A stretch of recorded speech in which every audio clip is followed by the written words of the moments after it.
ওঠো রে।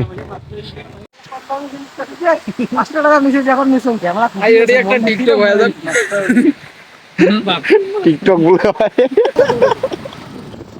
সুপ্রিয় দর্শক বন্ধুরা, আশা করি সকলে অনেক ভালো আছেন। আর উপরে টাইটেল দেখে বুঝতে পারতেছেন আজকে আমি যেতে চলেছি ডিমলা ফরেস্টে, বনে। তো সে বনে যাওয়ার জন্য আমরা তাড়াহুড়া করেই রেডি হয়ে গেলাম।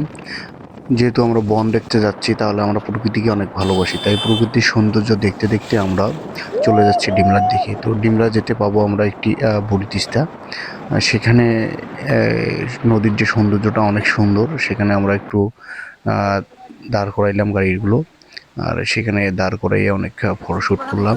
তার মধ্যে আবার বুড়ি তিস্তাকে একটু ভিডিও করে নিলাম, যেন আপনাদেরকে দেখে দেবো। আর এটি হচ্ছে বুড়ি তিস্তার গেটের পানিগুলো যাচ্ছে অল্প অল্প করে, অনেক সুন্দর শব্দ, একদম কলরব সৃষ্টি করতেছে, আমাদের মনের ভিতরে অনেক আনন্দিত দিচ্ছে। আর বুড়ি তিস্তাটা অনেক সুন্দর দেখতে, দেখেন।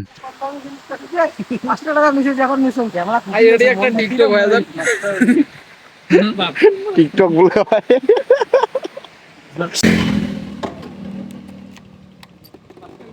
ওঠো রে। তো দর্শক, আমরা বুড়ি তিস্তায় অনেক আনন্দ করলাম, মজা করছি সবাই মিলে। তো মজা করা শেষ করে আমরা আবার ডিমলার দিকে রওনা দিয়ে দিলাম, যেন আমরা যত তাড়াতাড়ি ডিমলা যেতে পারবো তত তাড়াতাড়ি আমরা বনের দিকে প্রবেশ করতে পারবো। আর বনের এরিয়াটা অনেক বড় আর কি। এখানে প্রায় হচ্ছে 1200 একরের জমি মিলে হচ্ছে একটি বন। সে বনকে মূলত আমরা দেখতে যাচ্ছি।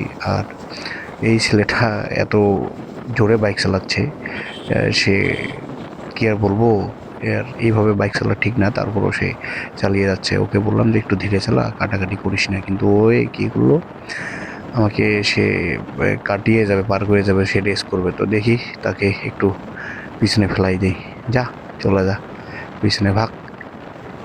ছোট গাড়ি নিয়ে এসে আমার জানে মনের সাথে পাঙ্গা নিতে আইছে।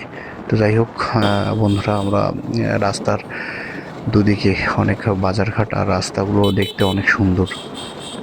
আপনারা যারা এখন পর্যন্ত ডিমলা কেউ যাননি, তো ডিমলা যাওয়ার পথে দেখবেন রাস্তার দুধারে গাছপালা থেকে শুরু করে বাজারঘাট, মানুষজন, আর রাস্তার সৌন্দর্যটা অনেক সুন্দর ফুটে ওঠে। যারা আসলে আমরা ভিডিও করি, হ্যাঁ, তারা অনেক সৌন্দর্যটা বৃদ্ধি পায় আর কি। আর এই ছেলেটা একটু পাঙ্কু টাইপের মতো করে গাড়ি চালাচ্ছে, সে কখনো আগে যাচ্ছে, সে কখনো পিছিয়ে যাচ্ছে। তো আমরা ইতিমধ্যেই চলে আসলাম ডিমলায়। তো এটি হচ্ছে ডিমলার কেন্দ্রীয় শহীদ মিনার, এটা একদমই ডিমলার মূল পয়েন্ট। ভিডিওটা এখানেই শেষ করছি, আর পরবর্তী পার্ট 2-এ আসতেছে ডিমলার ফরেস্টে আমরা কীভাবে প্রবেশ করলাম, আর ফরেস্টে আমরা কি কি করলাম, সে ভিডিওগুলো আমাদের সামনে আসবে। মিনিট কাট আছে।